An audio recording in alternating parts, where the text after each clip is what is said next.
Magandang araw mga katunay na Pilipino.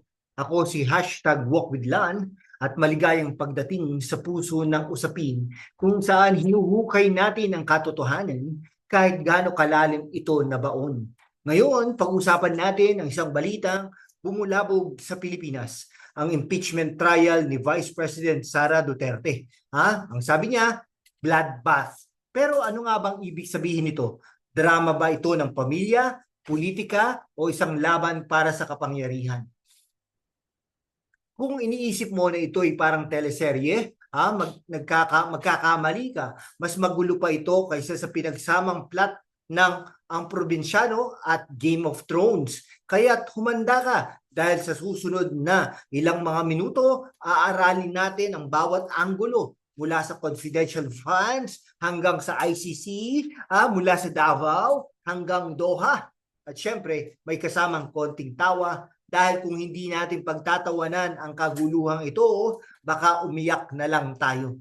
Pero bago tayo magsimula, i-hit mo na yung like button, i-click ang subscribe button at i-ring ang notification bell. Kung gusto mong suportahan ang ganitong klaseng content, magpadala ng super thanks. Kahit piso lang, malaking tulong yan para mapanatili natin ang ating laban para sa katotohanan.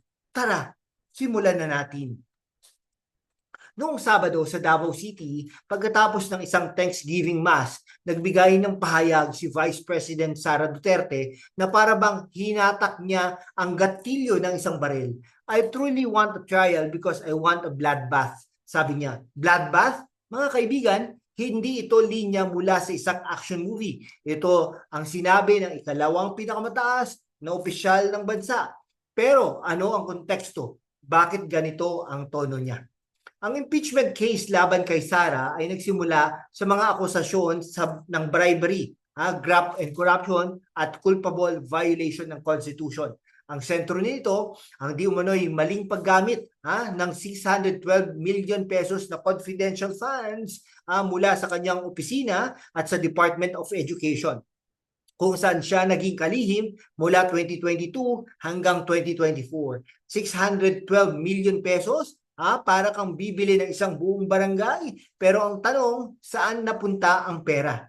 Kung ako ang magtatanong, baka ang sagot ay, nako, nawala sa bulsa ng uniforme ko habang naglalaba. Pero seryoso, ang confidential funds ay dapat para sa mga sensitibong operasyon ng gobyerno. Kaya't bakit paulit-ulit na iniiwasan ni Sara ang mga tanong tungkol dito? Noong November 2024, sa isang panayam, tinanong siya ulit, ano ang sagot? Deadma. Parang high school crush mo nang nag-sin zone ka kahit 3 beses kang nag-high.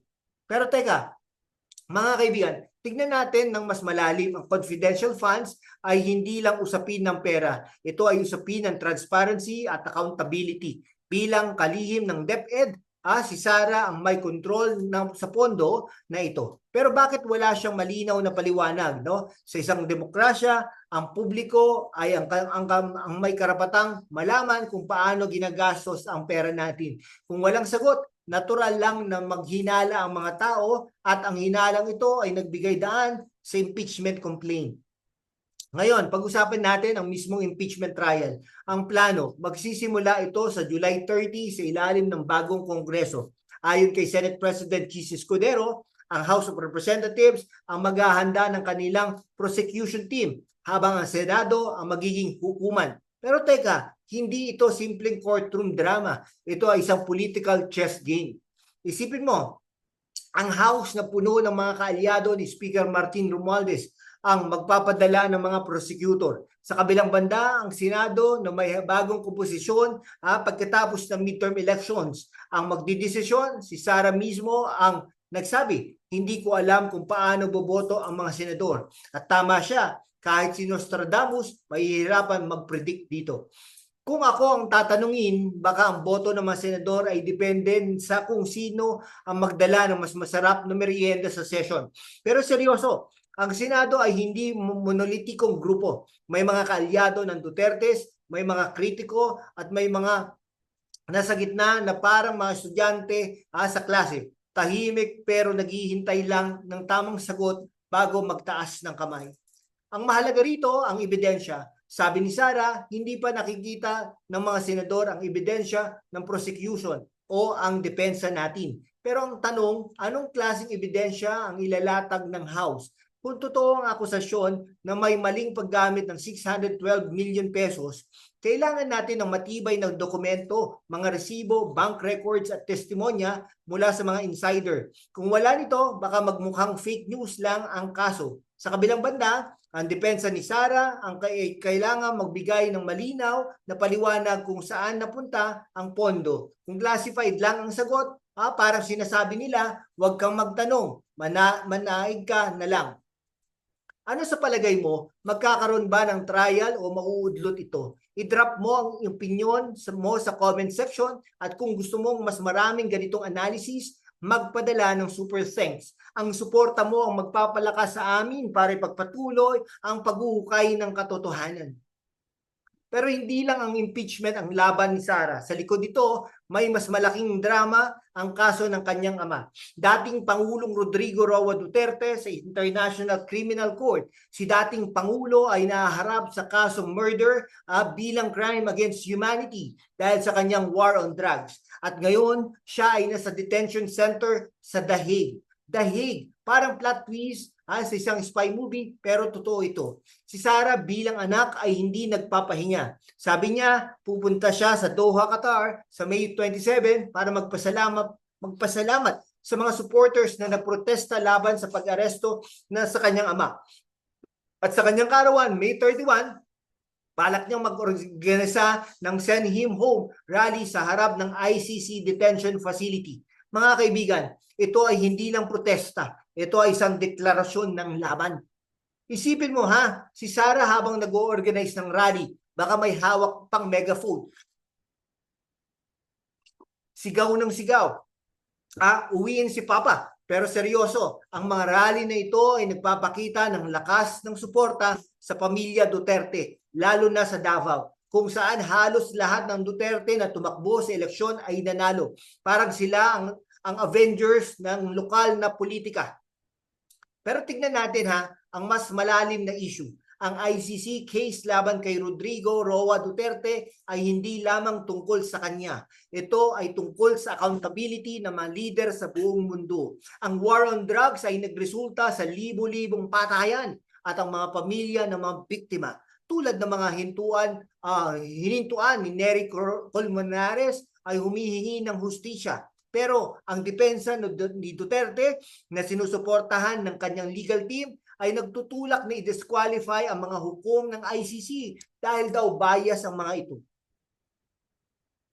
Pero teka, hindi ba't ang ganitong taktika ay parang pagsasabi na kung hindi pabor sa akin ang desisyon, palitan natin ang referee. Ang sabi ni Colmenares ay tama. Kung tatanggalin ang mga hukom dahil lang nagdesisyon sila base sa batas, paano pa gagana ang international justice system? Ang ICC ay hindi perpekto, pero ito ang mekanismo natin para siguraduhin walang leader ang makakaligtas sa batas, kahit gaano siya ka-powerful. Balik tayo sa bloodbath. Noong November 2024, nagulat ang lahat ng aminin ni Sara na nag-utos siya ng pagpatay kina Pangulong Marcos, First Lady Lisa Araneta Marcos at Speaker Martin Romualdez kung sakaling may mangyari sa kanya. Mga kaibigan, ito ay hindi script ng John Wick. Ito ay sinabi ng isang sitting Vice President.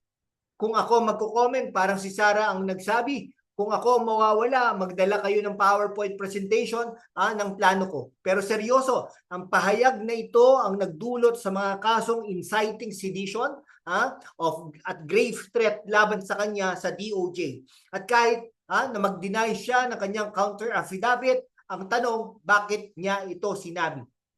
Ang sagot ay nasa politika. Si Sara at ang pamilya Duterte ay nasa gitna ng isang matinding laban sa pamilya, Marcos at kanilang mga kaalyado. Ang pahayag ni Sara ay maaaring isang taktika na hakbang para galitin ang kanyang base at ipakita na hindi siya natatakot. Pero ang panganib, ang ganitong retorika ay nagpapaalala ng tensyon sa bansa. Isipin mo, kung ang Vice President mismo ang nagsasalita ng bloodbath at assassination, paano pa natin aasahan ang katahimikan ng ating politika? At hindi ito ang unang pagkakataon na nagkaroon ng ganitong tensyon. Noong 2024 na magprotesta ang Makabayan Coalition sa harap ng House, hiniling nila ang impeachment ni Sara dahil sa kanyang mga pahayag. Si dating Senador Antonio Trillanes pa nga ang nagsabi, kailangan matanggal ito sa pwesto. May topak eh. Ouch! Parang sinabunutan sa live TV.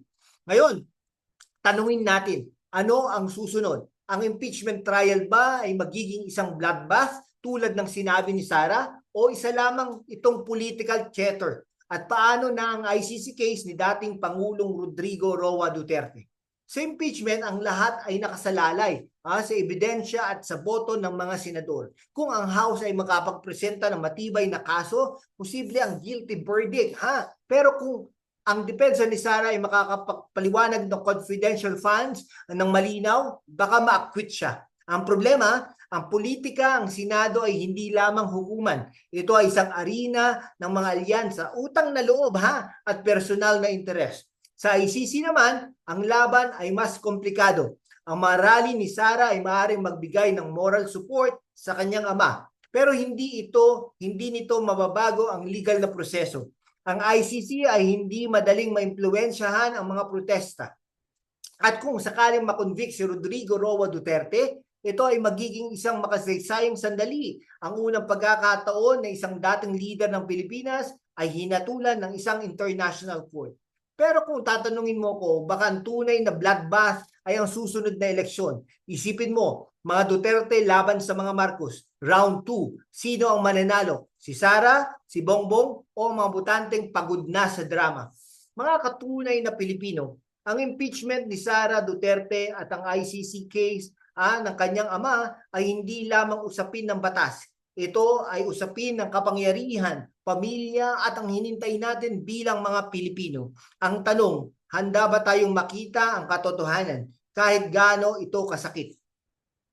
Sa huli, ang laban na ito ay hindi lang para kay Sara o kay Rodrigo. Ito ay para sa atin, para sa isang bansang hinintay ang hustisya, transparency at tunay na pagbabago. Kaya't manatili tayo magpagmatsyag, magtanong at huwag magpapaloko sa mga drama ng politika. Kung nagustuhan mo ang episode na ito, i-hit mo yung like button, mag-subscribe at i-share sa mga kaibigan mo. I-drop mo rin ang opinion mo sa comment section. Guilty ba si Sara o acquitted? At kung gusto mong suportahan ang puso ng usapin, magpadala ng super thanks. Kahit maliit lang. Malaking bagay yan para sa amin. Hanggang sa susunod mga kaibigan, manatiling matalas, manatiling totoo.